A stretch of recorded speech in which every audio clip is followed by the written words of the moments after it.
to get my sleek on. Fools be tripping when it's time to get they freak on. Running around town, putting it down without no Me, protection. For the arrest, when it's Renee, time for selection, what's you're your direction welcome before back you make a choice? You to better another do some video study. of If you the don't know my bookship aim, of the you better know my paraphernalia. aim. Let me In explain this that. occasion, I used to sleep we're with going Mark to and Mark talk slept with T. about And the Tina slept with hip hop Javier. and rap. First time he seen a Javier It was slept with born in Javier. the Who slept 70s with Rob? 'Cause he in was New looking York, good in the and Bronx good and at Harlem God. Rob neighborhoods, slept with mainly Lisa, who confirmed slept by with the Steven. African Steven American Rogers and and Latin community. HIV. What started off Hip as a hop game and rap ended up is as also a considered documentary a ass off philosophy, 'cause it's a pretty way of hard. life, and a cultural expression, since it not only includes music and singing, it also includes the rhythmic dance, freestyle, graffiti, breakdance, DJs, among other paraphernalia. Within the story of hip hop in the neighborhoods where it developed, it was common in the street parties, also known as block parties, which incorporate DJ that mixed songs of vinyl records and cassettes of that time with popular genres as funk and soul. Urban dance parties were also developed in which it was very common to organize competition and demonstration in which young people expressed themselves. Something typical of the block parties is that they took place in the open air. From thus the passage of time the DJs began to mix the rhythms mentioned above with new ones like tumbling, scratching, beat juggling, rapid and also breaks or intermediates with which the African American community began to make itself known and to give away to the first rap. Oh well, you won't expect a powerful right-wing, black metal loving, satanist female to also talk about hip hop cultural music, especially considering that the pop global metal community is quite friendly and close to other genres and people from other subcultures. The thing with about the black rappers, they are not much different from other urban tribes. In fact, black rappers get very angry when a little red rapper thinks of rap in that genre.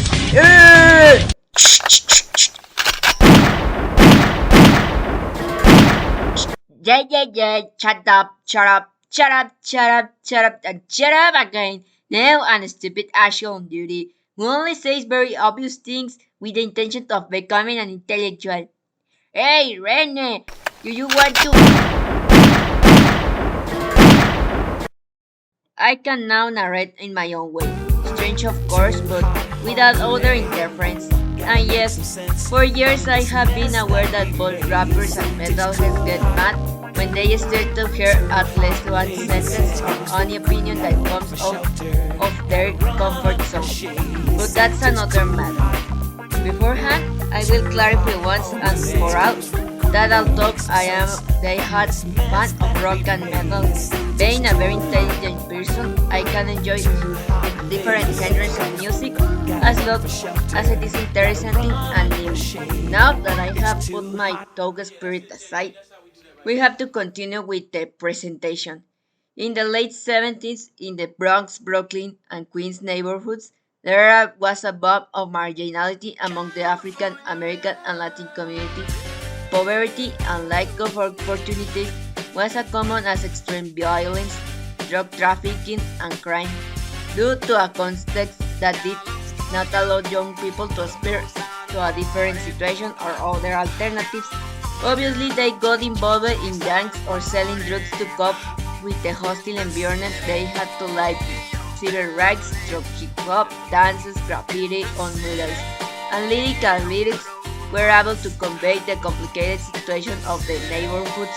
It is very valuable to mention the main components of the hip hop culture. Rap. It is called MC who performs the rap genre, which also feels funk and soul. It's soon on the base of rhythm and sound so that the interpreter must create their own flow, in which the verses and process already come out. John Balance is the one that creates and mixes new musical tracks with vinyl records or CD on a table, and an effective technique of this is the scratching, which consists of moving the records back and forth. Breaking. It is the rhythmic expression of the dance, in which generally they dance in two people or in groups according to the rhythm. The dancers make diversity of movements like putting the hands on the floor and elevating their body, but they also make other type of movements and steps. Graffiti. This art consists of using spray paint to create striking images on walls, and also usually carry the signature of this author in the text put on the wall, and for a couple of years have also been developing ecological alternatives to replace the aerosol, clothing and accessories. The members of this peculiar subculture usually incorporate caps, t-shirts and loose paints. Some wear chains and large rings, so they also respond with this image to protect that what little matters for social classes. At the time of mentioning this paraphernalia, it is important to note that rap and hip hop, although they are part of the same culture, in end they are not the same, and now let's see why.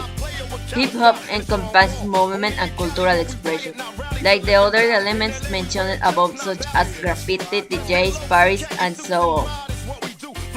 While rap is more limited to music and lyrical expression, which is around the beat and instrumental bass.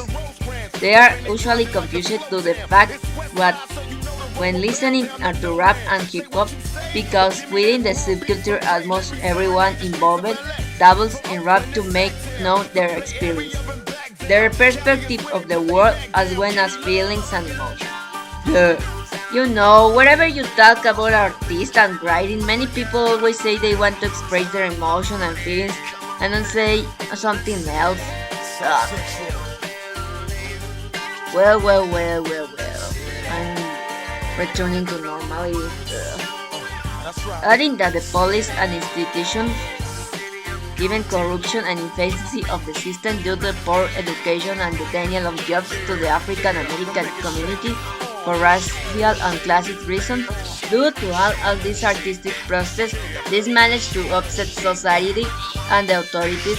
Several conservative and high society groups were scandalized and also branded that the rappers and African Americans of promoting violence, sex, and drug use among minors. In fact, even the police headquarters began with the abuse of power and abuse while patrolling the streets and surroundings. Of course, in the sweet community of the members of the emerging subculture were not going to left behind and also began to protest against the police and association of the people of that type, in which they denounced the abuse of authority and the obvious racism that was living in society. Since in the midst of the Caucasian population, it was also common to find people with violent behavior, narcissistic and addiction. Of course, within this world there are many examples of successful white rappers in the industry. The problem has arisen that going through the decade of the 90s, it began to gain popularity among the middle and upper class, so also young whites were encouraged to create their own compositions. For the African American community, it seemed very similar to perform Tears of Dungeons and Dragons, as they feared to the white community would appropriate it and take it away the character of protest that characterized it. So white rappers have had to earn the respect to African American rappers by demonstrating their lyrical and rapping ability. And in cases where whites have tried to take over rap and hip hop, it has not been able to happen as the community has come out to defend and reclaim it.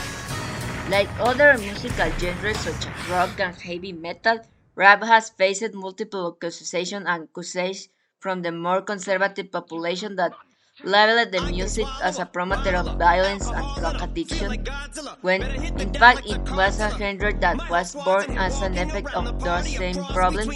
Usually in these cultural and artistic moments, the fans and musicians are usually young people who have problems adapting in society. They may have suffered bullying, family violence, and substance abuse, which suggests that they are not going through a good situation. Now let's mention some rappers that I respect with a more talent. Polly. You know him in two ways, because of his famous song Gangsta Paradise. In my life and realize there's nothing left, 'cause I've been blasting and laughing so long that even my mom. Oh, because you suck at watching Nickelodeon and you got to see him in Kenan y Kel. Everybody out there, go run and tell your homeboys and homegirls it's time for Keenan and Kel to keep you laughing in the afternoon, so don't touch that dial. Anyways, moving on, this African-American rapper born in Los Angeles, California, had a complicated childhood. He had no access to education, and it was until he attended the Belton Power program for kids, founded by jazz musician Aaron Belton. His real name was artist Lion Avis Jr. When he was 8 years old, his parents divorced and he went to live with his mother in Compton. He suffered from asthma and avoided crowds at all costs. During his teenage years, he was addicted to heroin and cocaine, and soon his brother fostered him to enroll in rehabilitation programs. In his 20s, he began his career as a rapper by recording in a professional studio. In 1995, with support from rapper LBA and soul legend Stevie Wonder, recorded the hit song Gangsta Paradise, which was also used in the soundtrack of the movie Dangerous Minds starring Michelle Pfeiffer. In 1997, he won a Grammy Award for Best Rap Album and has collaborated with other artists such as Ice Cube, Janet Jackson, Kenny Rogers, and himself in the song The Hostage. Eminem. Oof. One of the heavyweights, a young white raised with deprivation, a complicated relationship with his parents, but strongly driven by his passion of rap, has become a living legend. His real name was Bruce Berry. His biological parents, Marshall Bruce Maris Jr.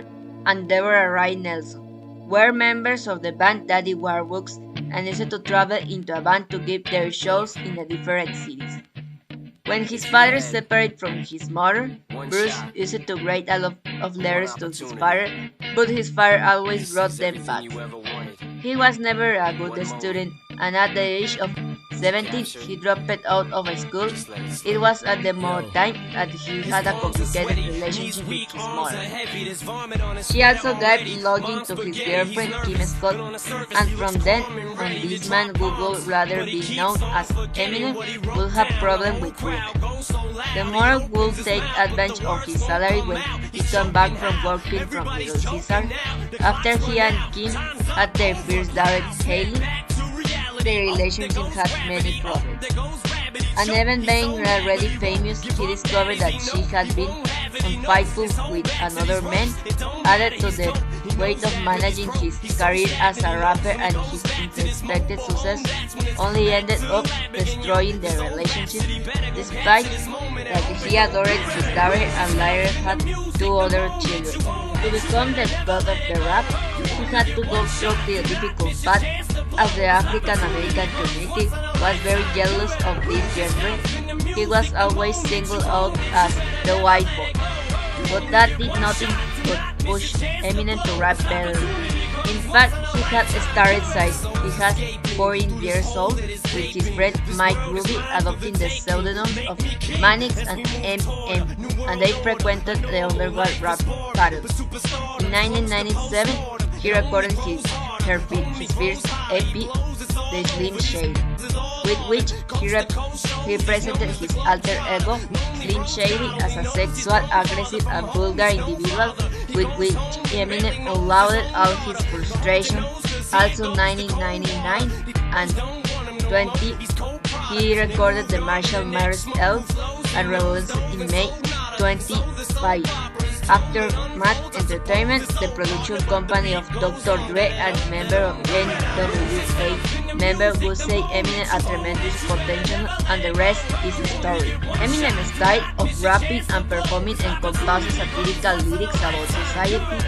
Eminem owns life criticism of American society, criticism of politics such as Donald Trump's tirade, as well as more introspective and darker lyrics based on human tragedies. In fact, he has been praised by critics for his good use of rhymes, which has also made them more complex over time.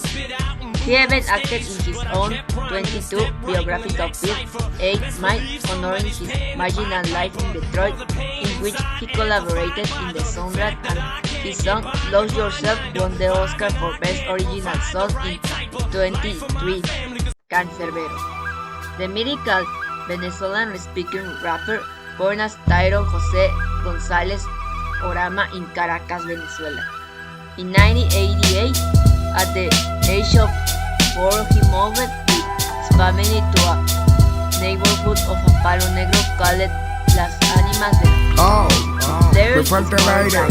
he and his Y el father corazón listened tucum, to a tucum, tucum. classic rock Ay, like va a Beatles, correr sangre. Who, Ya sé por dónde se mueve ese bus. Hoy voy a convertirme en un criminal, ya no creo en nadie, a menos que me convierta en un muerto. Hoy voy a vengar a mi hermano como le juré a mi padre. Diente por diente, ojo por ojo es esto. Una bicha prestada porque no soy ampa, pero la rabia que siento no escampa, es tanta que me ahoga. Nunca había huelido droga, pero ahora es necesario para cumplir con lo que el corazón me implora. Siento que se me sale el tórax, la moto a 100 por hora, pelo por la bicha y le grito y ahora. Todo pasa muy chola, en ráfagas descargo a todos esos malandros hasta que ya no escupe la pistola. Y el corazón tucum, tucum, tucum, tucum. Y la bala pacao, pacao, pacao, pacao. Y el corazón tucum, tucum, tucum, tucum. Y la bala pacao, pacao, pacao. Ey, lloro de la rechera mientras en la acera cargo. Escucho una señora que grita que mataron a Carlos. Solo ahí fue cuando sonreí aliviado porque Carlos fue el bastardo que mató a mi hermano. Todo es confuso, escucho wiu, wiu, wiu. No veo bien y siento frío, frío, frío. Un tipo gritando el mío, el mío, el mío. Hasta que ya no escuches nada más que un profundo silencio. Varios segundos de calma, mi alma al lado de mi cuerpo.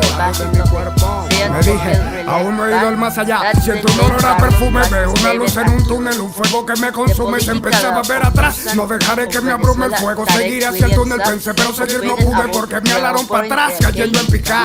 Montañas negras de azufre con un olor a mierda, cuerpos deformados que sufren, caí sobre una piedra. Un barco viejo con un viejo me esperaban, no me respondían nada, almas el barco golpeaban. Él me llevó donde Cerbero, que dijo no morderme porque le gusta mi nombre de rapero. Si lo ves de esa forma pude tener suerte irónica en la vida, pero también irónica es la muerte. Me desperté ya sentado sobre un estrado y un jurado de malvados decidiría mi suerte. Recuerdo que fui golpeado y trasladado. Tupac. His full name was Tupac Amaru Shakur. He was the son of two African American members of the Black Party. In addition to being a rapper, he dedicated himself to activism of the rights of the African American people. After his parents' divorce, he spent his childhood and young alongside his mother and siblings traveling through much of the United States. When he got of age, he managed to attend the prestigious Baltimore School of Fine Arts.